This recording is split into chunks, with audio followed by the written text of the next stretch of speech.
Good morning, everyone, and thank you all for joining us. Welcome to the Earning Curve. The Earning Curve is a new platform in webinars, and we essentially let all of you, the audience members, drive the panel. My name is Marianne Biancardi, and I handle our marketing efforts at Schmershel Treloar. Today's topic is taking a purpose-driven approach to profitability and employee retention. Our panelists will be discussing how purpose-driven leadership lays the groundwork for common vision and success. Since all of you drive the panel, we need you to start to help us out and start thinking of your questions. Send those up through the chat. There's a thought bubble icon at the bottom of your screen. Type your questions in there and we will get them answered. Let's go ahead and get started with some introductions. We want to allow plenty of time for our panelists to talk today, so I'll try to be brief. Jennifer Bardot is our lead panelist. She's the VP at Enterprise Bank. Jennifer has a great deal of enthusiasm and energy. She is super authentic. She cares a great deal about her clients. She's also a great connector and has a gift in bringing people together. Fun fact about Jennifer is that she loves an adrenaline rush. At age 12, she faced her fears of heights by hiking up 3 stories with her dad to jump off a cliff into a lake. Ever since, she has faced her fears head on. Anything she's afraid of, she just takes it on and powers through. Next up, we have Mark O'Donnell. Mark is a partner at Schmershel Treloar and Company. Mark has spent his entire career serving small to mid-sized businesses in the manufacturing, construction, and distribution space. Mark provides CFO level advice to his business clients, as well as managing a professional practice for more than 20 years. Fun fact about Mark, he's an avid, well, I like to say obsessed, actually, road cyclist. I've worked with him for 20 years and he loves riding, road cycling. And please, watch out for riders on the street because it actually might be him, especially around the Wildwood area. He rides for the MS 150 and Pedal the Cause and other causes like that. Next up, we have Maxine Clark. She's the founder of Build-A-Bear. She's actually left Build-A-Bear in the last 8 years, transferred to Delmar Divine and some other entrepreneurial groups. She invests her time in helping minority women entrepreneurs. And she's also using her skills to help reimagine our K-12 education here in St. Louis. Fun fact about Maxine, she's only 4'10", but she's an avid basketball fan and was once a great point guard. Next up, we have Adrian Bracey. Adrian is the CEO for the YWCA, I'm so sorry. Adrian transferred to the nonprofit sector after more than 20 years in senior financial management for the NFL.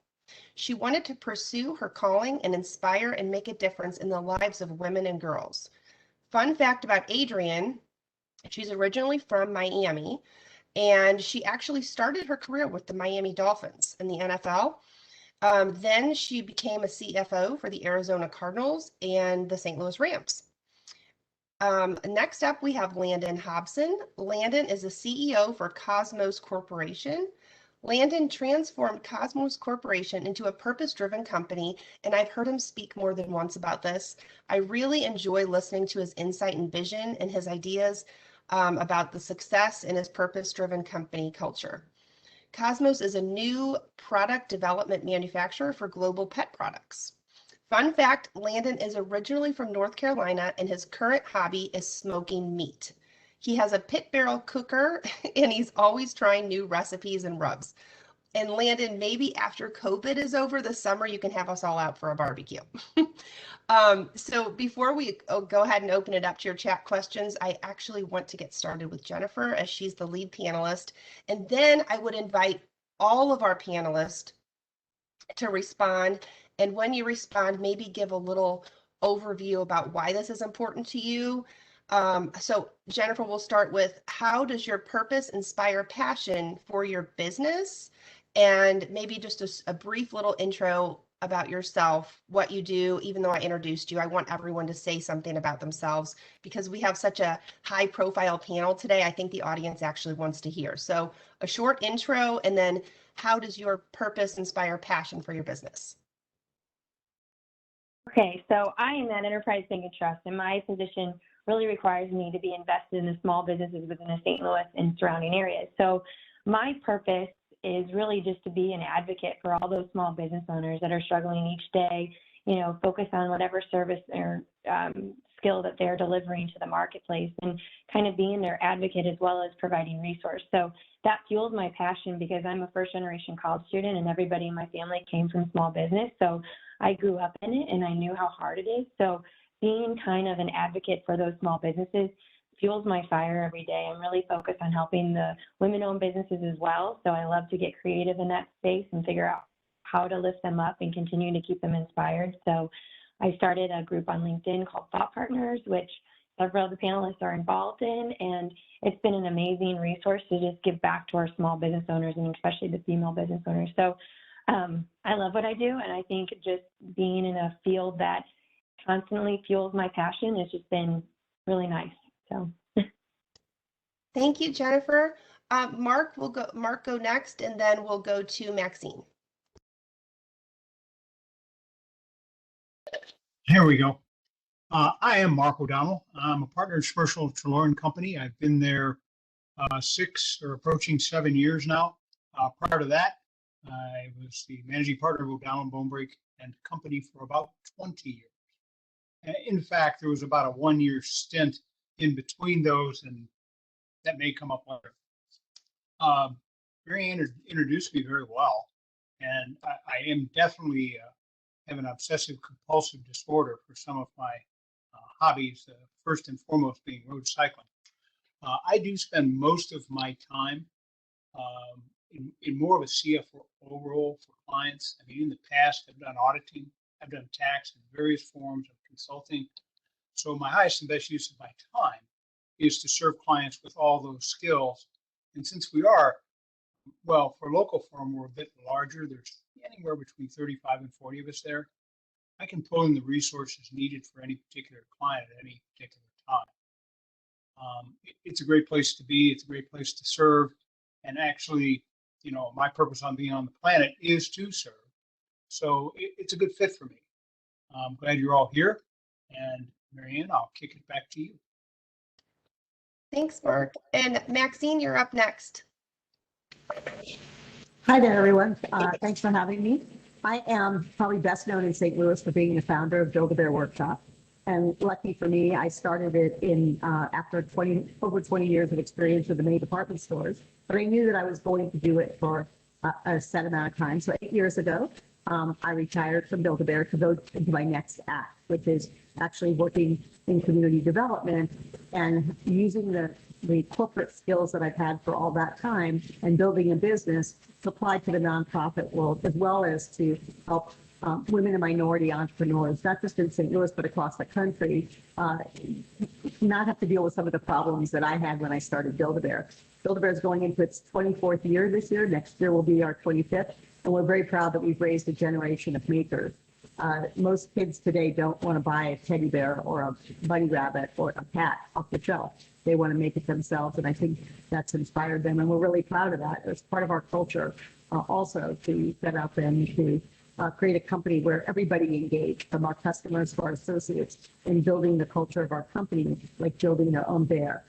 And we're using that today in our development of the Del Mar Divine, which is a project I started about 5 years ago, the reimagination of the old St. Luke's Hospital into a Cortex-like facility, offices for nonprofits, public shared space for nonprofits, partners for teachers, nurses, social workers, public health, young people, on this amazing location. I call it Hollywood and Vine in St. Louis, but right between Skaker and Union, between the Central West End and the Loop, between Washington University's undergrad campus and the medical school campus, and a half a mile from Forest Park. You couldn't be in a better location with all of the transportation, metro stops and bus stops already built in. We didn't have to add one thing.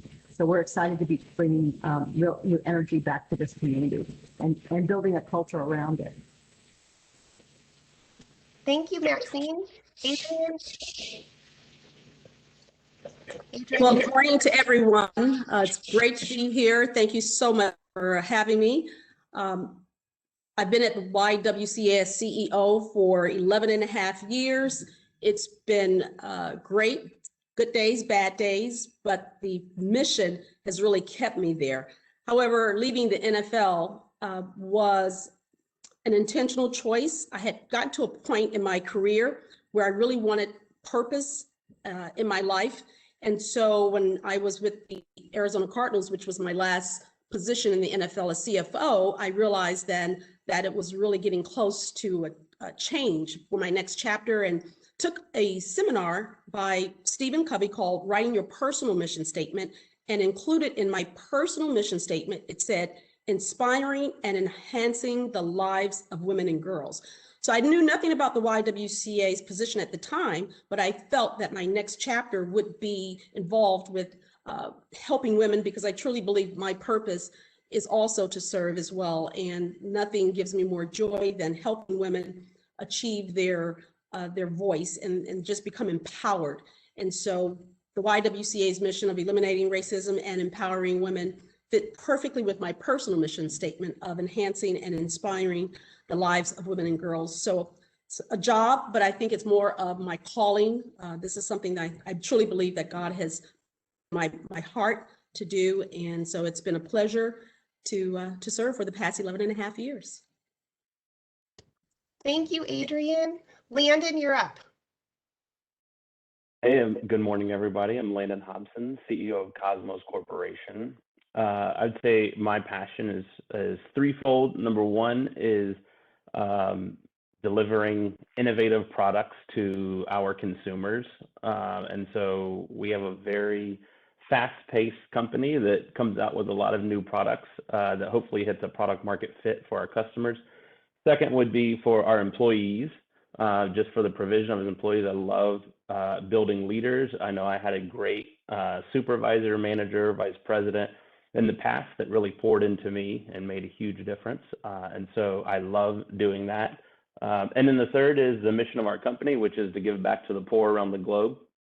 So we as a company keep that in front of everybody. And so that is a passion for us, that when we sell more, when we grow our company, we are giving back around the globe in many different ways.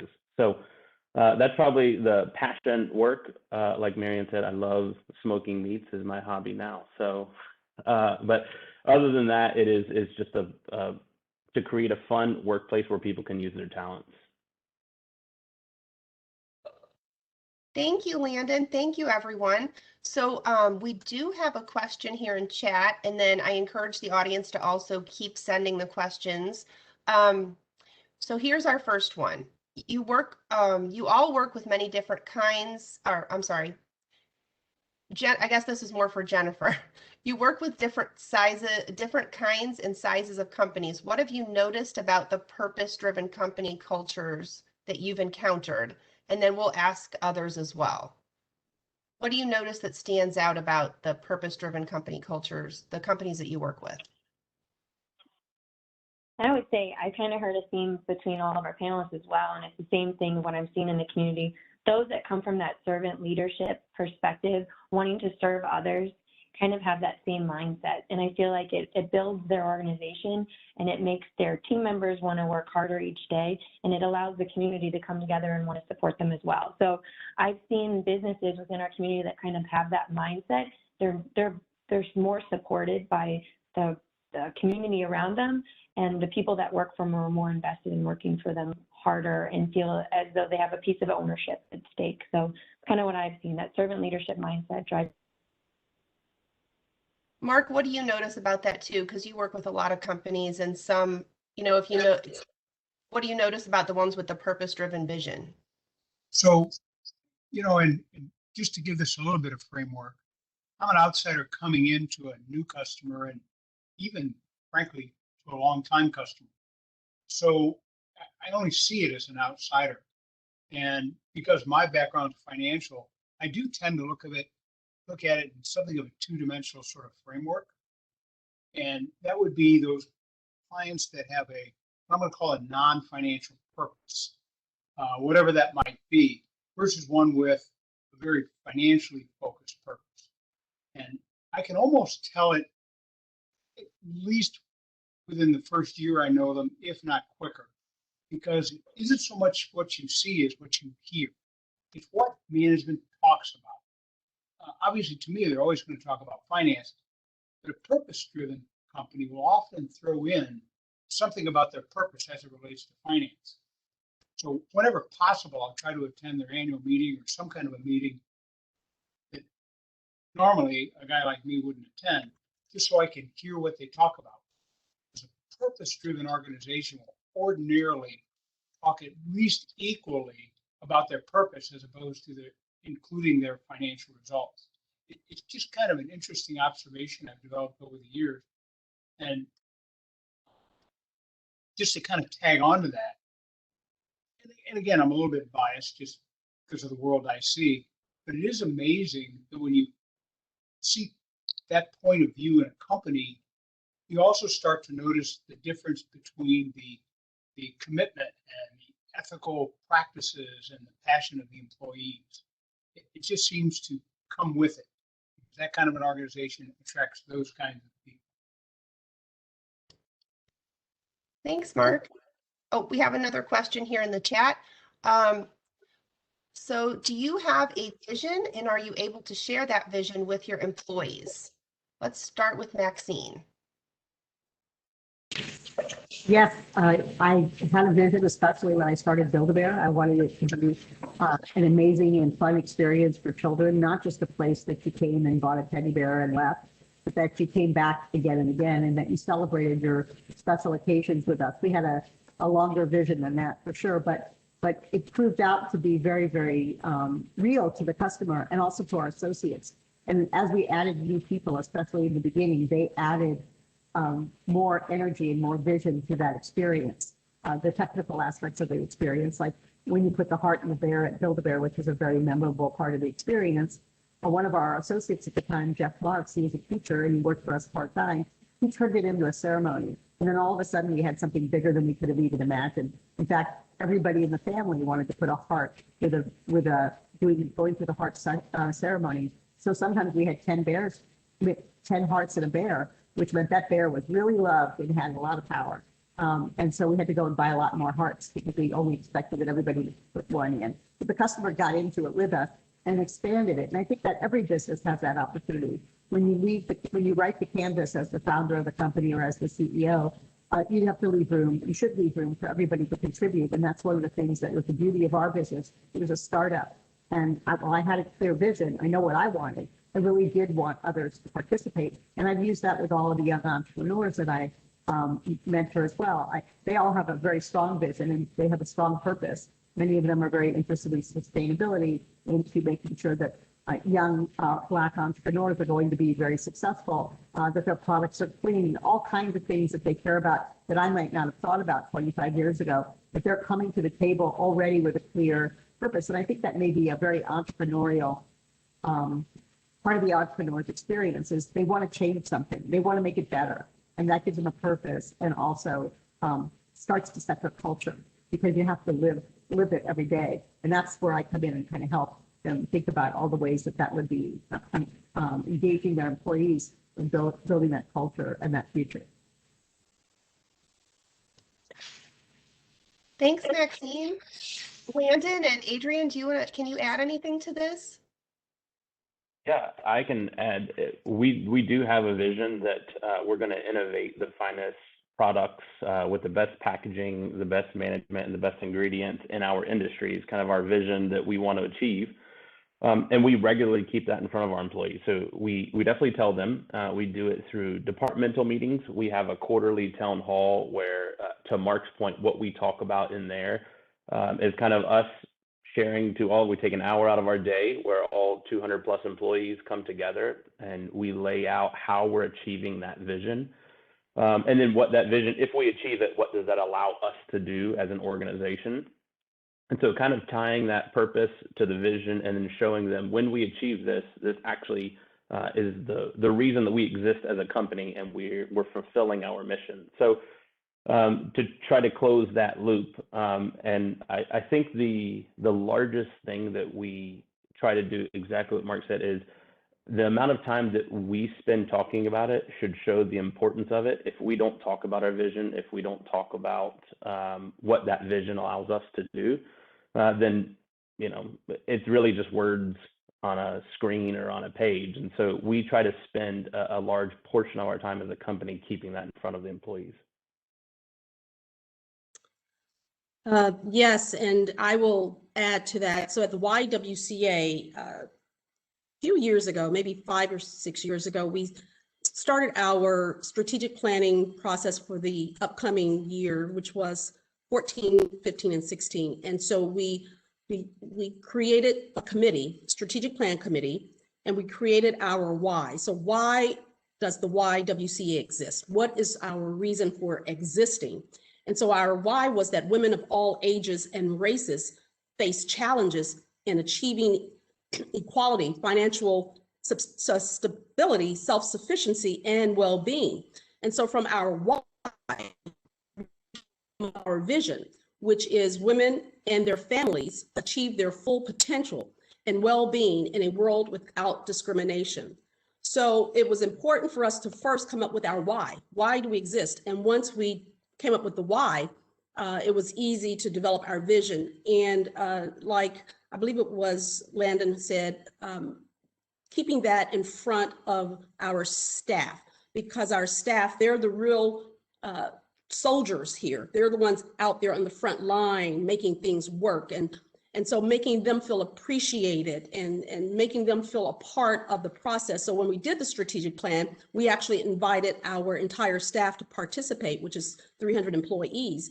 And so just having that interaction with the staff, making them feel appreciated, keeping the vision in front of them, keeping our why we exist in front of them, keeping our mission in front of them, keeping all of our values in front of them, really makes it, I think, more of a cohesive group. I would just add, as an employee and not as an owner, I mean, I think it's just as important when you're an employee to have your own personal purpose as well, to make sure that you're living out your mission plan, because then it keeps you more engaged with your passion and your purpose and making sure that you fulfill your happiness and your destiny and gives you strength. So I would say from an employee perspective, it's just as important, and especially to know what the vision is for the company. Absolutely, Jennifer. I would agree with that for sure. I like to have the plan and the vision laid out. Oh, go ahead, Maxine. Yeah, I wanted to add something to that because I think today's world, it's really easy for young people or anyone who's looking for a job to really understand the company that they're going to work for. So they can work for a company that does live their values. And there's lots of ways on the internet you can find out, some of the deep, dark secrets if you wanted to, but certainly in a public company or a public facing company, they're publishing this information because they want their customers to also know the kind of company they are. And ESG has become a very popular subject. The people that rate companies and their corporate performance are using those kind of goals, those social responsibility goals that you might have, in measuring you against those. Do you really have them? And then once you put them out there, are you living them? And so I think it's going to be a lot higher priority in corporate America, as well as privately owned companies, to live a standard that is much higher than we've been in the past.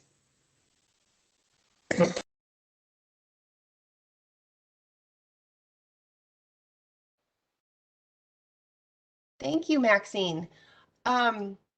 We've got, let's see, we have another question here in the chat.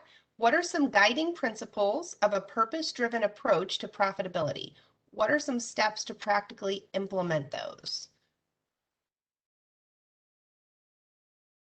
Adrian, do you want to start, or Maxine? Yeah, I could start on that too. I think that, always if you're, a for-profit company, or even a nonprofit, but I'll go about that a different way. Your goal is to generate revenue and profit for your shareholders, and your associates are usually your shareholders too. And sometimes if it's a private company, they are your shareholders. So you really you want to be a successful business, and that is measured on the results. But it doesn't mean that you can't get there by doing good also. In fact, there's many surveys that show that employees that are engaged in a company and some of the non-profit making aspects of the company, community events that the company participates in, the United Way fundraising, things like that, that people feel more connected to their company and are going to, actually their productivity is higher, which is what we all want in the long run, is that we're all working hard for the success of the company and the purpose of the company. When people understand that purpose, when they understand what you're really in business for, which yes is to make profits, that allows us to get our pay and to go forward, but you're also creating something that's going to be lasting for the community, something that stands out. And I think in St. Louis, one of the things that I've always said, starting Build-A-Bear in St. Louis helped elevate us dramatically, because it was the kind of company that St. Louis loved and that St. Louis wanted to get behind. And people came to me asking me to participate in their community events, even before we really could afford to do that. But I wanted to do it because I really felt that this was a way that we could also spread the hugs to these companies and help them also. So it was a win-win. And that's what you also have to look at. You know, you have to balance all those things. I think we've learned that this year, that, you know, everything doesn't always happen in the order that we want it to. But how can we still keep our purpose and our values straight? And we need our employees to be engaged with us in every single way possible. And they come to work today much more so than I think they did in the past, for a company that has high values, high expectations of performance, and high social values as well. Agreed, Maxine, and I'll just add to that from the nonprofit viewpoint, which Maxine has said over and over. It's not much difference really. It's the tax status. So that's it, because as a nonprofit, I still have to have a profit. There's no way that I can continue to operate the business without making a profit. So therefore, when we are aligned with our mission, it drives the profitability. So when I first came on board with the YWCA, we had a 30-year-old program that was not mission aligned, but it brought in money. So the agency kept the program. However, it was, like I said, not aligned, but it was profitable. And so I had to make a very strategic decision on whether or not we were going to actually keep that line of business just because it was making a profit. And you know, it was tough because we were the only, and I didn't realize this until we decided that through strategic planning that it was really time to let that part of the business go.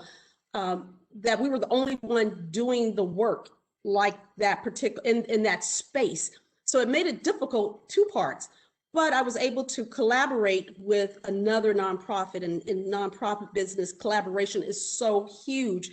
And so that worked out well, but on a daily basis, profitability is always, I'm a CPA by trade, so that is always top of my mind. And how do I make a profit when, when we are a nonprofit and people think that we're not supposed to? So that's a misnomer. We have to make a profit, and having a purpose-driven employee base makes it much easier because we're all really rowing in the same direction, and we all have the same passion and the same purpose. And so they understand that. So, and that's the good part, because when you have employees that understand that, especially in a nonprofit, they'll stay even though they may not make a lot of money. I mean, when I took a huge cut in pay coming from the NFL, but I'm doing something that I believe in because it's purpose driven. And so therefore, when I tell this to donors like Maxine, thank you, Maxine, when I tell this to sponsors and our donors, and I show them the passion, and I tell them about the purpose and the why of the YWCA, they get it. And so for them, going back to the ESG, they're looking at social change and what are we doing around the social change and how are we moving the needle. And so profit, nonprofit, we all need to make some type of net income. So that's the nonprofit version.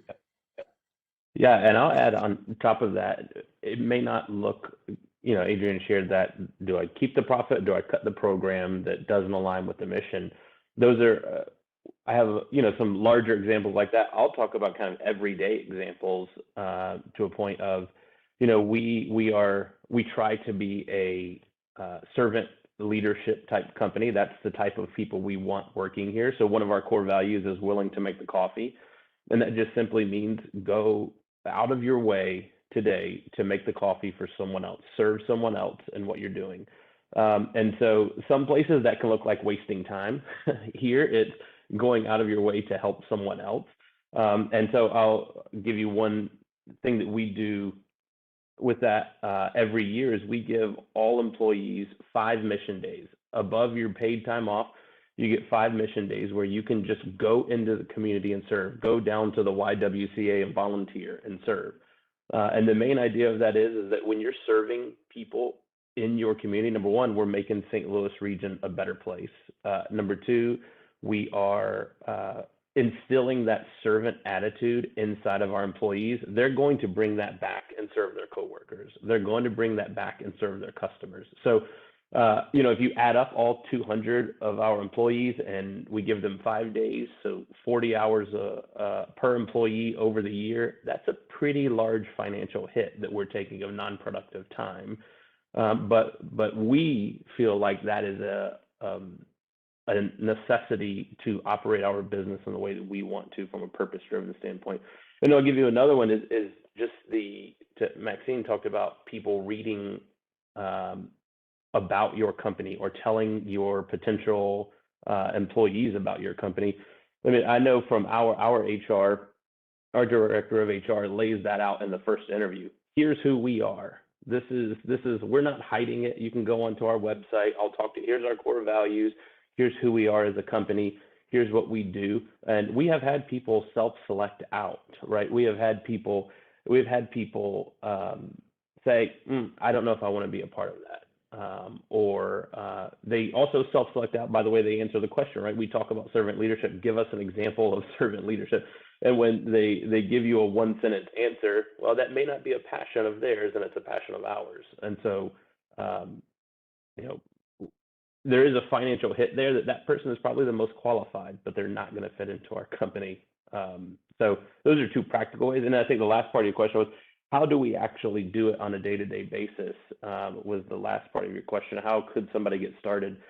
I think the way that I know that I got started and the way I think that our team, our director team here got started is, who are we as leaders of the company? Because if you're not creating a purpose-driven that you're not living out, it's not going to stick, right? So who are we as leaders of the company? What are we passionate about? What is the founding? Why was our company founded? And then secondly, who are our employees? What are we already doing? What do our employees want to engage in? Because more than likely, if you're listening to them, they're telling you what they're passionate about. They're talking to you. They're bringing suggestions. They're involved in things. And so those are two ways that if you're looking to get started, I would definitely suggest.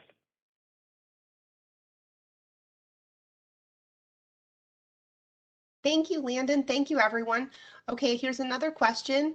It seems easier to build out a purpose-driven approach when the product is something everyone either loves or can get behind. How do you accomplish a purpose-driven approach for a product that doesn't necessarily generate the warm and fuzzies like metal fabrication? Okay, that's a good point. Okay, who wants to go first? I think any product that has a purpose, meaning it's generating revenue, people need it, and it's part of something bigger. If it's a metal part, it's part of something bigger.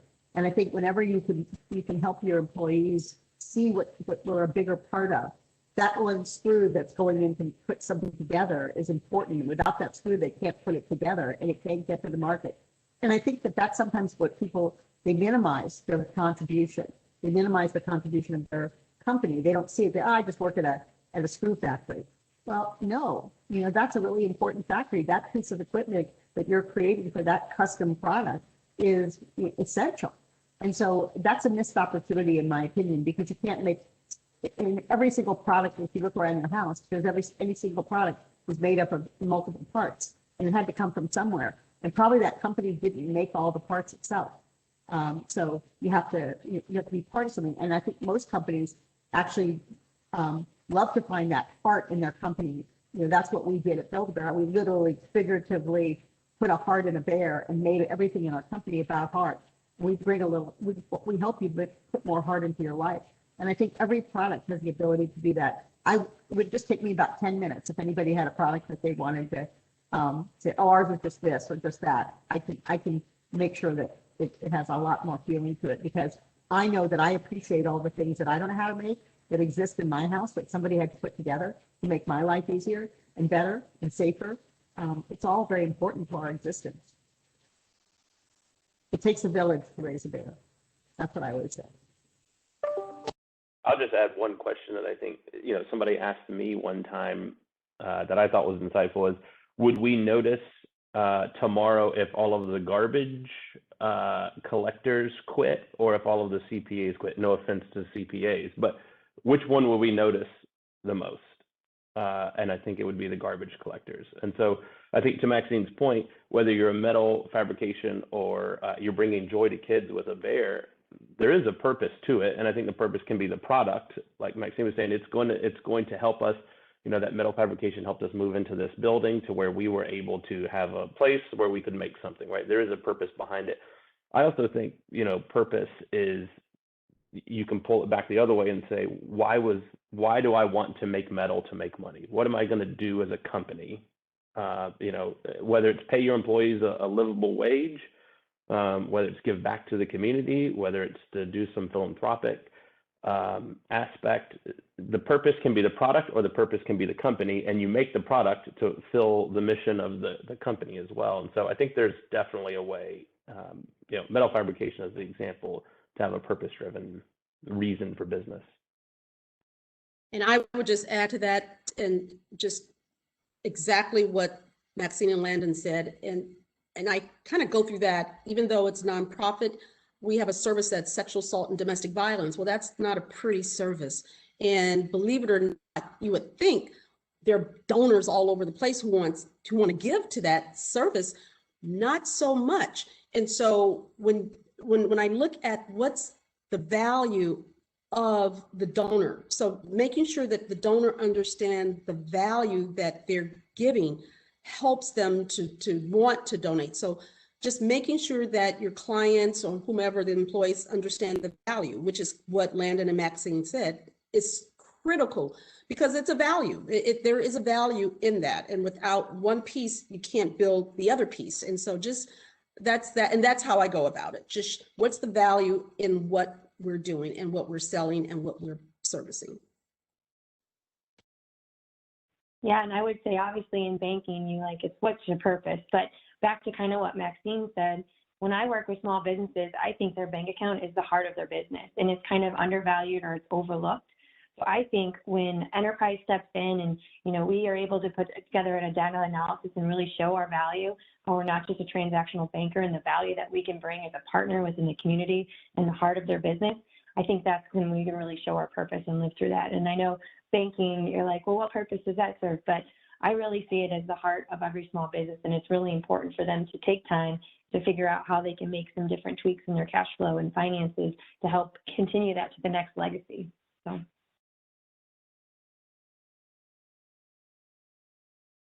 Thank you. We've got another one here. Should every company take a purpose-driven approach? Is there a condition that exists where this may not be the best approach to take?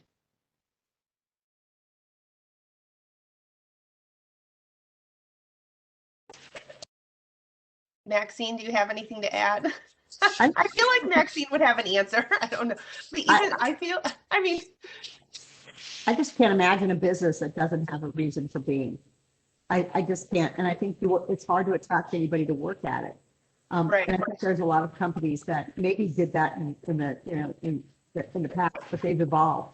They couldn't probably get to this point, especially after this year, if they hadn't evolved to be thinking about something more than just making a product and selling it into the channels. People don't even want to buy from companies like that. They want to buy from companies that, because they know their customers are looking for that reason for being. So I think that today it may not be a reason you agree with, as a customer or as an employee, and then you have to make your own choices about if you're going to buy another product or you're going to work somewhere else. But I think it's pretty clear that most companies today believe in that. They have a purpose, or they wouldn't be able to stay in business. I agree. This is Adrian. I totally agree. I feel that you have to have a purpose. And when I think of that, I think of it as almost like a roadmap. Like if you're driving out of town and you don't have a map, you're lost. And I remember Maxine and I are both from Miami, and I remember Maxine back in the early 80s, maybe late 70s, we would have tourists that would fly into Miami. They would not take a map. They would get on the highway. They would unfortunately go into a really bad neighborhood and unfortunately get robbed. And sometimes I remember reports of being even killed because they didn't have a guide. They didn't have a road map. They had no vision, no clue where they were going or what they were doing. And so they end up in the wrong direction. And so that's how I look at it, is having purpose is like having a roadmap for your business, and even take it even further, even personally, like, why am I here, and am I here? So that's, I just wanted to throw that 2 cents in there. Yeah, I'll tag along with your ending comment. I see a lot of businesses based on what I do. And, you know, the only thing I can say is they are what they are. I have a number of clients that don't have a purpose in the sense we're talking about. Their purpose may well be to enrich themselves and their family, which, I mean, it's certainly a purpose. It doesn't necessarily serve anything but themselves, but those kinds of businesses exist. And certainly if you go outside of the United States, there's plenty of businesses that exist like that. So I really think, in tagging along with Adrian's comment, it kind of starts with having a personal purpose and then blooms into the company, because the company tends to reflect the leader, right?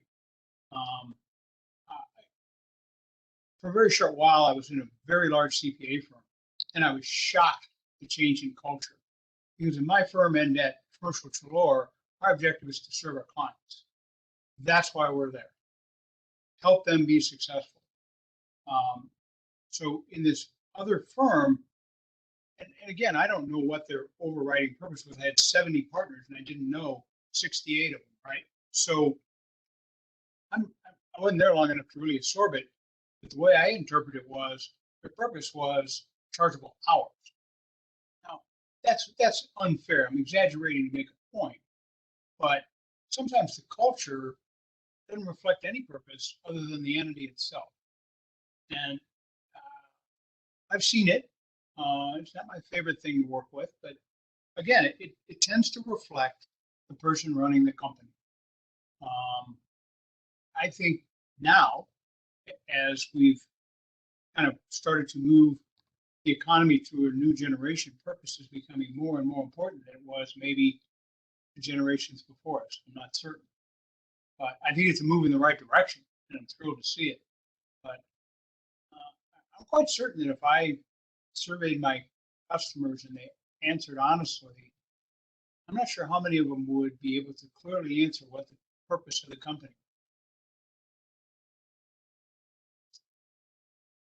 That's a good point. Thank you, Mark.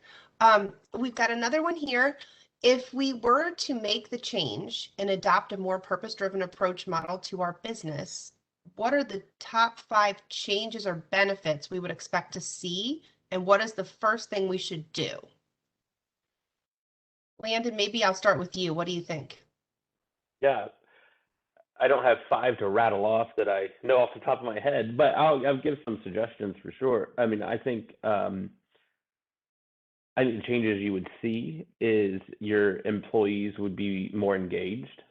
I think your employees would grab a hold of that, and you would see their engagement increase. I think you would also see, to Adrian's point earlier, you would see a roadmap to where you're headed, right? You would at least have something to run your decisions by. And really that's the purpose, is every decision you make run through the lens of that purpose. And so by defining that, you can make your decisions easier. You're going to have a roadmap for where you're going. I think you definitely will see that. And then I'll add one more. I won't get to 5, but I'll add one more. I think what you'll see is you will end up putting out a better product because everybody will know what's important. And so you'll have engaged employees who know what's important. You can make decisions, and then the end product will look a lot better. What's the first step to take? I would just say that as a leader of your business, I would step back. I think your business or yourself or your close decision makers who are around you are going to tell you what the purpose is. I think if you're listening and looking at your business and you know yourself, the first step is just to listen and know what's happening in your business. Personally, I think either from the founding of it or what your employees are already engaged in. Yeah.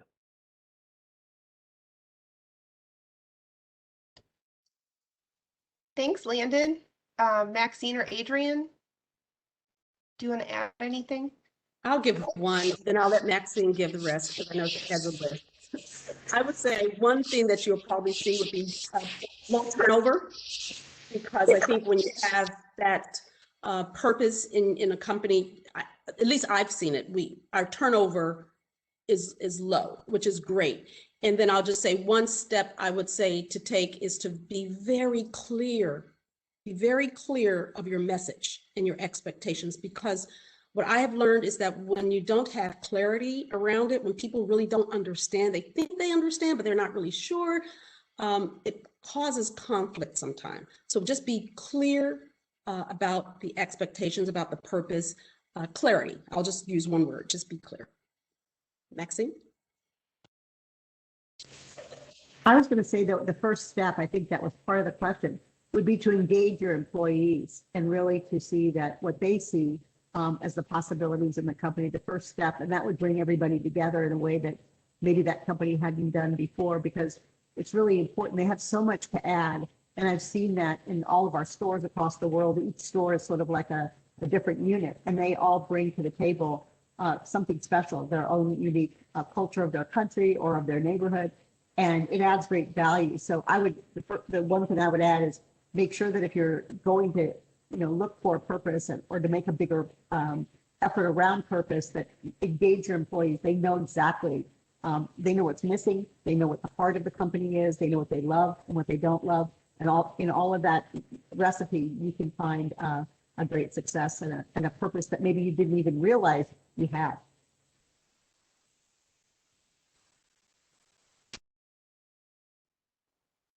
Thank you, guys.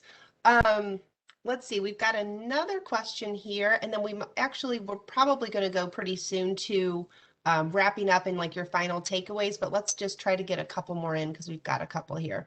How can a purpose-driven vision for your company build financial success?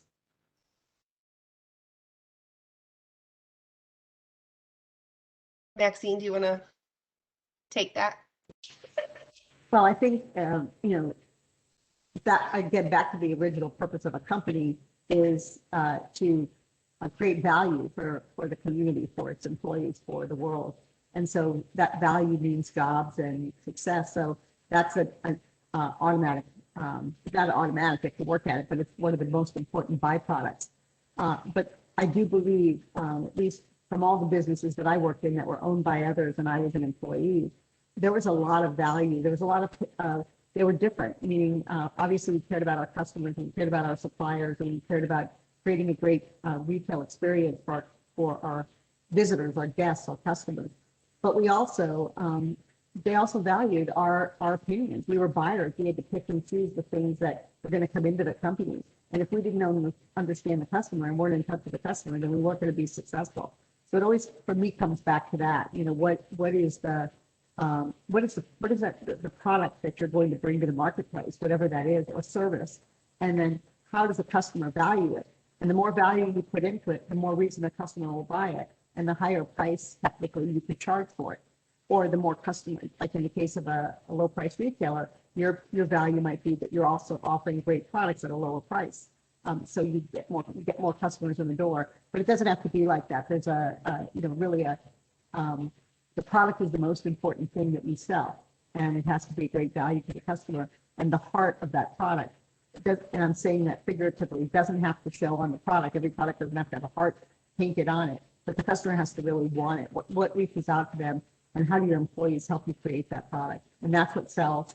That's what turns the profits back in. So you can't lose sight of that, but you also can make it a lot more fun, and maybe not the product so much more fun, because maybe a screwdriver is not so fun, but you can make the experience of buying it. I've seen people revolutionize companies that way. I mean, Howard Schultz didn't invent coffee, and Ray Kroc didn't invent hamburgers. They certainly invented better ways to sell them than the person prior to them. And I think we did that with teddy bears, and I can see that Cosmos is doing it with pet products, and the YWCA is doing it with services to women, much better than their predecessor, same organization, but doing it a different way.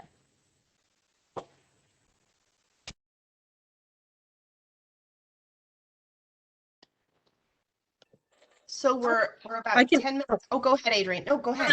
no, I was going to add just, I was reading this book about a bank called Happy Bank in Texas, and I was just intrigued because the company, they were really successful even during the downturn in 2008-9. And what I read was about going right to what Maxine just said, the values with internally, the entire staff bought into the values, they lived it. And unfortunately, if they all had to sign an agreement that they would actually live these values. And so if unfortunately they could not live the values, then they were either terminated.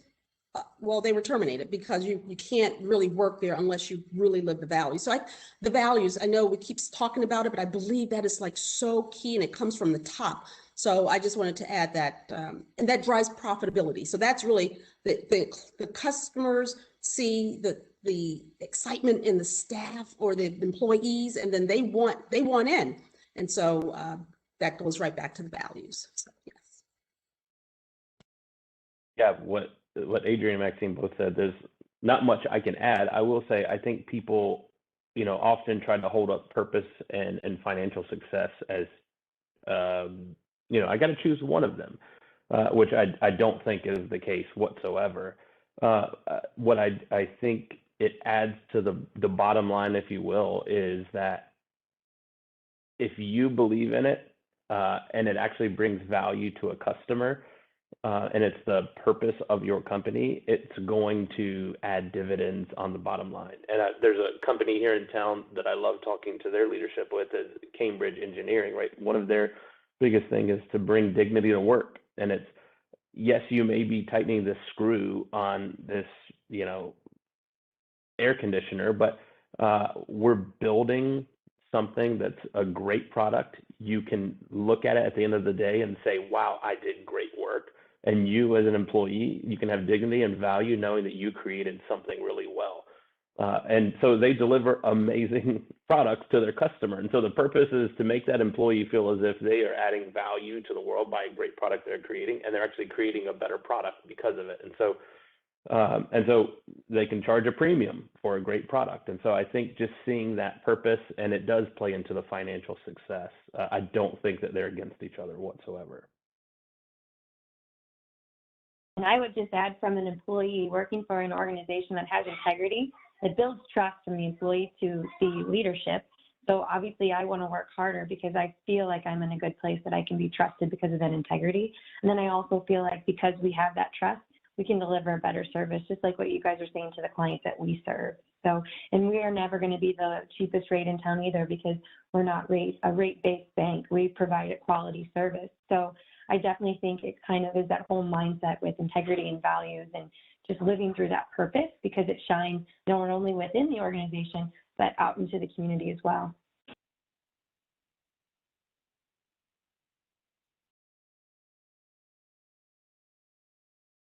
Okay, I wanted to give everyone some time to give some closing thoughts to the audience.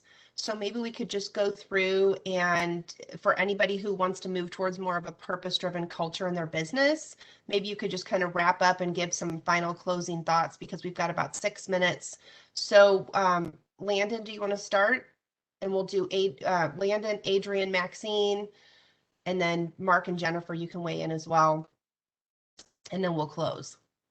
Yeah, I would just say closing thoughts for anybody who wants to start is to, we have a saying here is that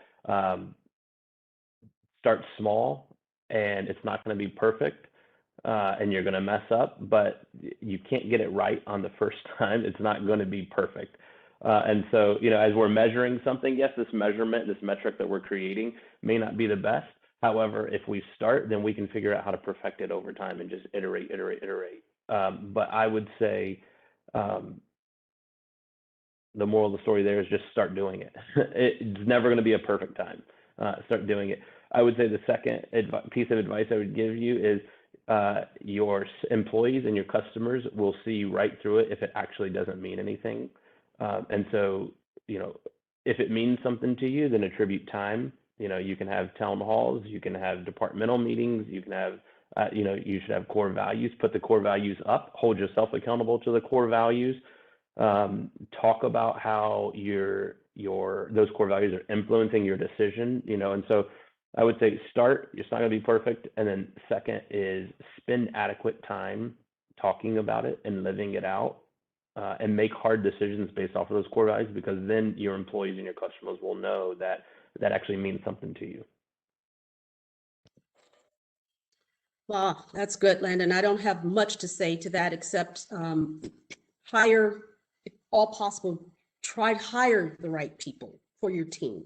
Because if you have the right people, it will be easier for you to really get them on board.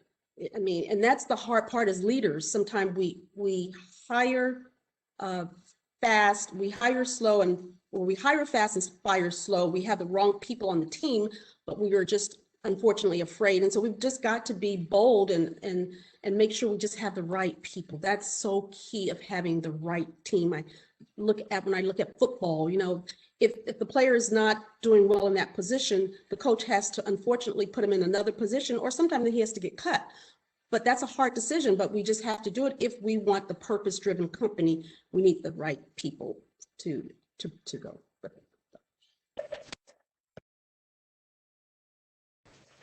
I'll just add to that, because I think that we're always, I don't talk to one business owner or executive that says, do you know anybody for this job? We can't find anybody. We can't do this, we can't do that. And I think that there's a ton of wonderful jobs open, but they may not be communicating to the market or the other people looking for jobs what their values are. And I'm starting to read now job descriptions that are much more engaging than just, you're going to sit at a computer and do X, Y, and Z all the time. And I think that that's what young people are looking for. And they don't, people who say, oh, they don't want to work for anybody for longer than a few years. I don't think that's true. I think they want to find a place that they can work for a long time and make the contribution. They want to see their progress, and they want to see that they're valued. And that's the same for any, age diversities, race diversities, men and women, and LGBTQ people on a team. Everybody brings different perspectives, and bringing them to the table is one thing. You have to make sure that they're included, and that is the fun part, in my personal opinion, is getting everybody's viewpoint and seeing, that person, I never thought of that, because you didn't. It's not your perspective. And so creating a company that values the perspective of your employees, and that it's clear in your job descriptions when you're trying to attract people that that's the kind of company you are. You will get the best people, and they will thrive in your company. And that's, I think, is what we need in our economy is people that work hard. They pick a good company to work for. They work hard to make a contribution, and they're continuing to grow, and that company is growing along with them.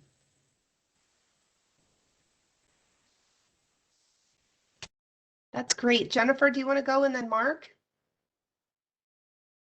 Sure. I mean, I like what everybody has said here, and I feel like I'm just going to repeat it a little bit, but like Landon said, just take action. I think as soon as you start to take action, the new book I really love, it's called Atomic Habits. And it doesn't matter how big those actions are, but as long as you're doing a little something each day to have a greater purpose, I think it's really important. So, and I like what Adrian said earlier about really, mapping out a plan, because it gives me as an employee more clarity in regards to what are my expectations? How can I, perform the best for this organization? And like Maxine hinted at, like understanding, how you can add value and what is the heart of that organization, and really defining that purpose then allows the employee to know if they're in the right place, because if we're in the right place and feel valued, we're going to deliver our best service. And then it also allows the company to retain talent, which will reduce, expenses for having to hire and going through that whole retention process. So I like so much of what was shared today. That's what I would add.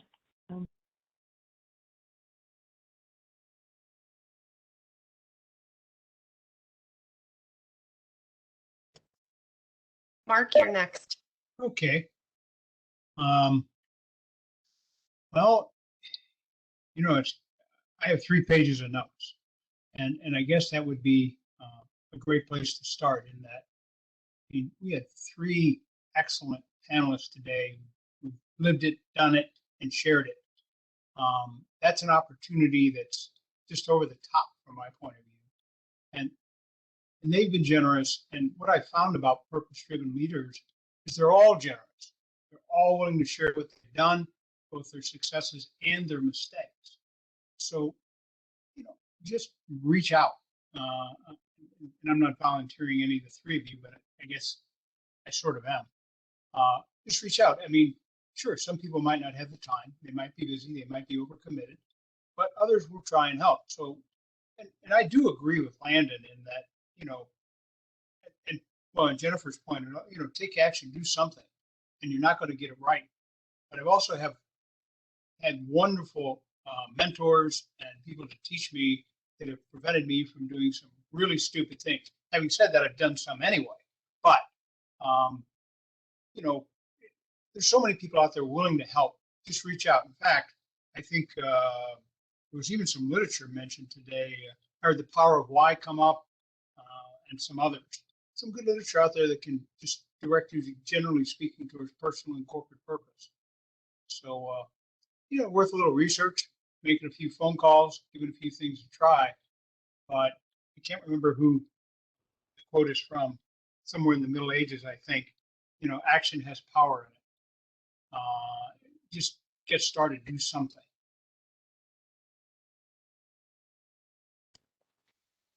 Thank you, Mark. Thank you all. This was fantastic. I'm getting comments here. What a great program. Thank you so much to this group. All kinds of comments here, private messages. So you guys were fantastic. Everybody loved this so much. So to our audience, we hope you found value in our panel today. We look forward to your feedback. Thank you to the sponsors, and please feel free to reach out to any of the panelists today. As Mark O'Donnell volunteered, everyone, and we do have your emails up here. So they're all here to serve. So go ahead and reach out, connect with them on LinkedIn. And we on behalf of the Earning Curve, thank you so much, and we'll see you back here in a week or 2 weeks. I'm sorry. Join us on March 30th for another sales and marketing panel on building meaningful accountability in the sales function. So it looks like we're at time, and we'll see you all next time. Thank you. Have a great day.